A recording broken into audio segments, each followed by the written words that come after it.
Hi and welcome back to Bikespeeds. So I'm pleased to say that we've now been doing 2 years of weekly content on the channel. So we threw this out to the floor because it's a 2 year. It's like a little special occasion for us really. We just asked you to ask us a Q&A style of video. We've done this before, so some of the questions we got asked we've actually already replied to. So do look back at the previous Q&As we've done, because some of the questions that we haven't addressed today is because we have already addressed them. But we had some interesting ones come through.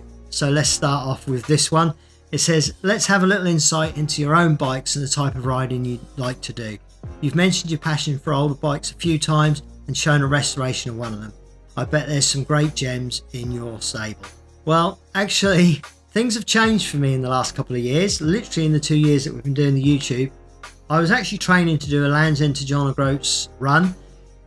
During that training, I actually crashed my push bike. I hit some debris in the road. It shot me off to the side of the road. I hit the curb and I actually hit an old flint wall here in our hometown. Because of that accident, I actually broke my shoulder. The knuckle of the shoulder shattered and part of that bone has actually died. So it will never recover better than where it is now, and it actually gives me a lot of pain to ride a bike, because when I'm leant forward on the bike on drop handlebars, the pain I get in there is unbelievable. It's nothing to do with position or anything else. It's just purely because the bone itself in my arm has died. So that really altered my direction in my own cycling. Up until that point, I've been a road cyclist, a TT cyclist, and also I used to do a lot of triathlons. And like I say, I was training to do the Land's End to John O'Groats. So on the day that I had the crash, I actually owned at that time 13 bikes, ranging from the older bicycles, classic bicycles, up to new bikes, and obviously my road bike and my time trial bike and the bikes that I raced on and trained on. After that crash, I actually had a complete clear out. I decided to continue to move forward and to sell every single bike that I had. Now obviously I've got the shops, so that was quite easy. I just gradually fed them through and sold all the bikes that I own, and I actually went down to 0 bikes. I had one bike that I'd been given, but I then brought myself a hybrid bike, a nice upright hybrid bike, so that I could get back into cycling but in a more upright position to stop that pressure on my shoulder. That I used for a bit, but then we actually restored a few weeks ago, you'll see on the channel where we restored the rally, the old town rally bike. Well, that was actually a bike that we brought on Facebook, and I actually kept it. It's such a nice bike to ride. It's a nice upright position. So actually, as of today, I own 2 bikes. I own 3 bikes. I own the one that was gifted to me, the upright hybrid bike, and the upright town bike. Now the hybrid bike, I'm actually thinking of selling that, because the town bike is actually doing everything that I can currently do on a bike. So that serves me well. So basically at this stage, I've stopped my racing and stopped my serious riding, and I'm just enjoying an around town bike. We're very lucky here. We live on the coast, so we have a beautiful run along the beach and up through the town, all the way along the beach. It's a good mile or 2 stint where you can stay on the waterside. That's what we're currently doing with the bikes. So yeah, we haven't got a great gems of bikes at the moment, just the 2 bikes currently. So running back through these questions, thanks also for giving us these questions. We do appreciate that. Now this is a good question actually. Would you, and it actually reflects on the bikes I own or have owned, would you rather have a generic frame set with good components or a brand name frame set with worse quality components? For me, it's all about components. It's all about the quality of the components. So the frame set to me is almost irrelevant, with the exception of you want a frame set that fits. You want the right measurements for you. And as you get really into your cycling, you'll begin to know all the different things you're looking for in a bike that make it comfortable for you. And it's not always about the brand name that's on that bike. It's often about the components within that bike. And to me, it's all about components. I'd rather have Dura-Ace than I would 105. I'd rather have 105 than I would a very cheap generic Tawny, for example. I would much rather a bike with good quality components than I would a bike that's an all singing, all dancing brand name with cheap, poor components on it. So for me, it's all about components. What is the best preventative maintenance advice you would give to someone new to bikes? There's 2 bits of preventative maintenance advice I give you. One is oil your chain, and 2 is always just turn your tyre very slowly. Just turn it, the wheel and the tyre.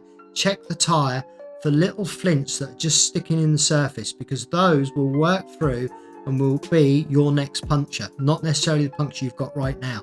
So as a preventative measure, just get a little screwdriver, turn the wheel, flick out any of those flints. Do that every ride. It will save you an awful lot of punctures along the way. So that would be my advice for a new cyclist in preventative measure. Turn the tyre, knock out the flints and oil your chain every ride, and you can't go wrong with that.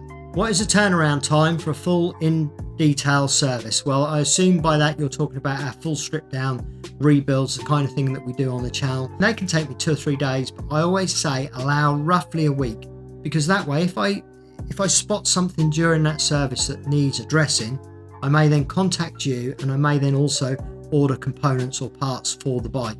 Now that ordering stage can take 2 or 3 days for a part to come through. So you want to really allow a good solid week, even longer ideally, but for me the turnaround is always within 3 to 4 days, and then maybe edging to a week if it's something I need to order parts for. Likewise, the video bikes, I usually kind of agree those beforehand that I'm going to do it, and allow myself a little bit of extra time for Simon coming in and being able to film, and the fact that we usually film over 2 or 3 sessions and it can take just a little bit longer than the normal flow. Bike maintenance, time, distance, interval. So this is obviously a question about the time scale between maintenance. I always say that the best time to get a bike serviced is when something's wrong with it. So if the gears aren't quite changing, brakes aren't quite working, wheels need truing, that's a good time to get the entire bike serviced. It actually works out more cost effective, because within that service I allow for doing certain jobs, so it can actually work out more cost effective to have the bike serviced at the same time as getting your routine maintenance done. So that is my suggestion on that. We all ride with different torques, we're all riding on different surfaces, we're all doing different types of riding, so there's no definitive distance or time scale to each bike. So just get a bike serviced or get your maintenance done at the same time when something needs doing. What's the super shiny chain that you fit on Bikespeeds? Well, we actually supply Teo chains that are the lovely shiny chains you see. They're an exceptionally good chain. Without a doubt, they're one of the best. They're not one that's often mentioned, but we fit the Teo chains. They're a great chain. They're well made. They don't fail, and they have got that lovely shiny coating, which means they can be degreased and cleaned up and look like new between each servicing. So they're the chains we're currently fit. They will be available on our website fairly soon. We're building a website at the moment, a commercial website, so once that goes live you should be able to buy those chains on our website.